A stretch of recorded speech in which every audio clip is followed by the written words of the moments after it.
अवधूत चिंतन श्री गुरुदेव दत्त श्री स्वामी समर्थ। नमस्कार, तुम्हा सर्वांचं आपल्या स्वामी शक्ती या चॅनलमध्ये मनापासून स्वागत आहे। स्वामी तुम्हा सर्वांच्या सर्व इच्छा पूर्ण करोत एवढीच स्वामींच्या चरणी प्रार्थना करते आणि आपल्या आजच्या या नवीन आणि सुंदर व्हिडिओला पुन्हा एकदा नव्याने सुरुवात करते। बघा उद्या 20 ऑक्टोबर रविवार। खरं तर उद्या असणारा रविवार हा अत्यंत महत्त्वाचा आहे। आपल्यापैकी बऱ्याच जणांना माहिती असेल की उद्या संकष्टी चतुर्थी आहे। खरं तर अश्विन महिन्यात येणारी प्रत्येक तिथी ही शुभ तिथी म्हणून ओळखली जाते। अश्विन महिन्याची सुरुवात ही नवरात्रीपासून होते। नवरात्रीचे 9 दिवस संपले की त्यानंतर दसरा येतो। दसरा संपल्यानंतर अश्विन महिन्यातील पौर्णिमा येते, ज्या पौर्णिमेला कोजागिरी पौर्णिमा, शरद पौर्णिमा किंवा आपण अश्विन पौर्णिमा असं म्हणतो। आणि ही पौर्णिमा समाप्त झाली की त्यानंतर संकष्टी चतुर्थी येते। जितकं महत्त्व हे नवरात्रीचं आहे, जितकं महत्त्व हे दसऱ्याचं आहे, जितकं महत्त्व हे कोजागिरी पौर्णिमेचं आहे, तितकंच महत्त्व हे या अश्विन महिन्यात येणाऱ्या संकष्टी चतुर्थीचं आहे। वर्षभरामध्ये जेवढ्या संकष्टी येतात त्यापैकी अश्विन महिन्यात येणारी संकष्टी चतुर्थी ही सर्वात महत्त्वाची मानली जाते। आता आमच्याकडे या दिवसाला कांदया असं म्हटलं जातं। बायका सूप वगैरे घेऊन जातात, पानमुडी बनवतात, म्हणजे प्रत्येकाची प्रथा वेगळी असेल, पण आमच्याकडे वर्षभरात हा एक दिवस, ही एक चतुर्थी इतकी महत्त्वाची मानली जाते की सगळ्या सवासीन स्त्रिया एकमेकींची ओटी भरतात, कणकेचे दिवे बनवतात, बऱ्याचशा गोष्टी करतात। बघा, आजच्या व्हिडिओमध्ये मी तुम्हाला एक अत्यंत प्रभावी उपाय सांगणार आहे, जो उद्या संकष्टी चतुर्थीच्या दिवशी आपल्याला करायचा आहे। उद्या सकाळी तुम्हाला फक्त या एका झाडाचं पान आपल्या घरात आणायचं आहे। या एका झाडाचं पान जर तुम्ही घरात आणून या पद्धतीने जर तुम्ही त्याचं पूजन केलं तर तुमच्या आयुष्यातील सगळ्या समस्या सुटून जातील, घरातील दारिद्र्य संपेल, घरामध्ये असणारे अडथळे दूर होतील आणि तुमच्या मनात असणाऱ्या इच्छा पूर्ण होतील। असंख्य लोक संकष्टीचं व्रत धरतात आणि ते धरणं खूप महत्त्वाचं आहे। एक संकष्टीचं व्रत धरल्याने आपली पापांतून मुक्तता होते, आपल्या मुलांची बुद्धी तल्लख होते, घरामध्ये सकारात्मकता येते, घरामध्ये अखंड बाप्पांची कृपा राहते। पण बऱ्याच वेळा उपवास व्रत करणं शक्य नसतं। मग अशा वेळी एखादा आपण उपाय जरी केला तरीही चालतो। आपण एखाद्या संकष्टीचा उपाय जरी केला तरीही आपल्या आयुष्यामध्ये बाप्पांची कृपा ही अखंड राहते। आत्ता जो उपाय तुम्हाला सांगणार आहे हा गणपती बाप्पांची कृपा आपल्यावरती प्राप्त होण्यासाठी, आपल्या आयुष्यातील विघ्न दूर होण्यासाठी आणि मनातील इच्छा पूर्ण होण्यासाठी अत्यंत प्रभावी आहे। हा उपाय तुम्ही सकाळी जर करणार असाल तर एक 12च्या आतमध्ये करायचा आहे। अगदी पहाटे 5 वाजेपासून दुपारी 12च्या आत तुम्ही कधीही करू शकता। याच्यासाठी तुम्हाला ज्या झाडाचं पान लागणार आहे, एक विड्याचं पान लागणार आहे आणि एक तुम्हाला जास्वंदाचं पान लागणार आहे।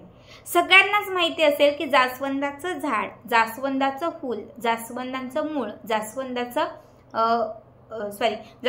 पान, जास्वंदाचं फूल, जास्वंदाचं खोड, जास्वंदाचं मूळ, ह्या सगळ्याच गोष्टी गणपती बाप्पांना विशेष प्रिय असतात। त्यामुळे बघा, बाप्पांची कुठलीही सेवा असेल, कधी मंदिरामध्ये तुम्ही गेला असाल किंवा कधीही कुठल्या गणपती बाप्पांच्या पूजेमध्ये तुम्ही बघितलं असेल तर आवर्जून आपण त्यांना लाल जास्वंद अर्पण करतो। तर आपल्याला उद्याच्या दिवशी याच जास्वंदाचं एक पान फक्त आपल्या घरी आणायचं आहे आणि एक विड्याचं पान, ज्याला नागवेलीचं पान असं म्हणतो आपण, हे नागवेलीचं एक पान, ही 2 पाने घरात आणून सगळ्यात पहिले जास्वंदाच्या पानावरती थोडंसं दूध, थोडंसं पाणी घालायचं आहे। हे पान स्वच्छ धुवून घ्यायचं आहे। त्यानंतर आपल्याला या पानावरती आपली इच्छा लिहायची आहे। जी पण इच्छा असेल ती इच्छा एका शब्दात त्या पानावरती हळदीने किंवा कुंकवाने लिहून घ्यायची आहे आणि त्याच्या खाली तुम्हाला गणेशाय नमः, श्री गणेशाय नमः, फक्त हा एक मंत्र लिहायचा आहे। समजा हे पान आहे, हा देठाचा भाग आहे आणि हा निमुळता वरचा भाग आहे, तर तुम्हाला हा जो वरचा भाग आहे आणि देठाचा भाग आहे हा स्वतःकडे राहील असं हे पान ठेवायचं आहे आणि त्याच्यावरती इच्छा वरती लिहायची आहे आणि त्याच्या खाली श्री गणेशाय नमः, श्री गणेशाय नमः, पुन्हा एकदा ऐका, श्री गणेशाय नमः। फक्त एवढा एक मंत्र लिहून झाला की त्याच्यावरती एक सुपारी ठेवायची। आपल्या देवघरात जिथे गणपती बाप्पांची मूर्ती आपण ठेवलेली आहे किंवा फोटो ठेवलेला आहे, बरोबर तिथेच हा उपाय करायचा आहे। ठीक आहे। आता या पानावरती एक सुपारी तुम्हाला ठेवायची आहे, ठीक आहे। ही सुपारी ठेवल्यानंतर आपल्याला त्या सुपारीवरती थोडे अक्षदा अर्पण करायचे आहेत, थोडं कुंकू अर्पण करायचं आहे, थोडं हळद अर्पण करायचं आहे आणि त्यानंतर त्या सुपारीवरती आपल्याला शेंदुराचं अर्चन करायचं आहे। शेंदूर हे गणपती बाप्पांना विशेष प्रिय आहे। गणपती बाप्पांच्या मंदिरामध्ये शक्यतो जे शेंदूर असतं तेच गणपती बाप्पांना अर्पण केलं जातं। जसं माता लक्ष्मीला हळदी कुंकू प्रिय आहे तसं गणपती बाप्पांना हे शेंदूर प्रिय आहे। जिथे पूजेचं साहित्य मिळतं किंवा जिथे किराणा दुकान असेल त्यांच्याकडे सहज तुम्हाला मिळून जाईल। या 3 बोटांमध्ये हे शेंदूर घ्यायचं, सुपारीवरती अर्पण करायचं, बाप्पांचं स्मरण करायचं, पुन्हा सुपारीवरती अर्पण करायचं, बाप्पांचं स्मरण करायचं।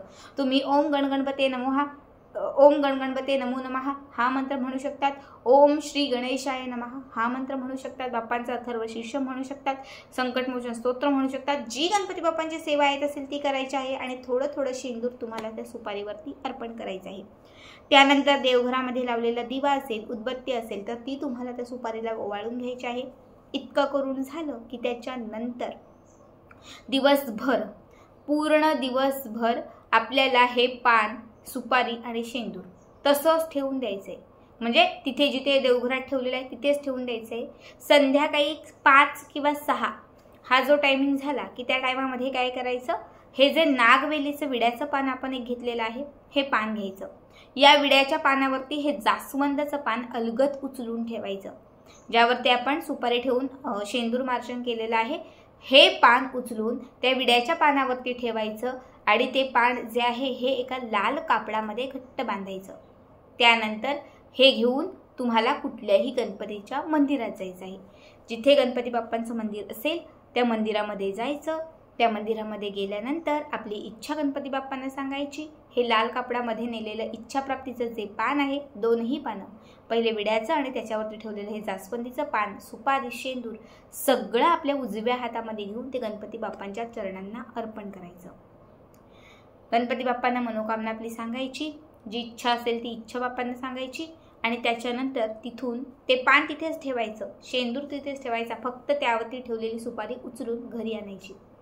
त्यावरची सुपारी घरी आणून ती आपल्या पर्समध्ये, तिजोरीमध्ये, देवघरामध्ये किंवा आपल्या जवळ ठेवून द्यायची।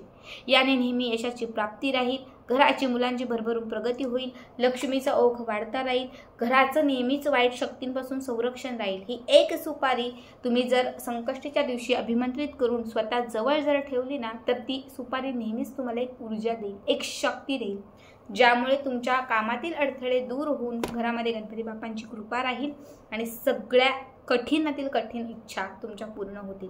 खूप साधा सोपा उपाय आहे, नक्की करा।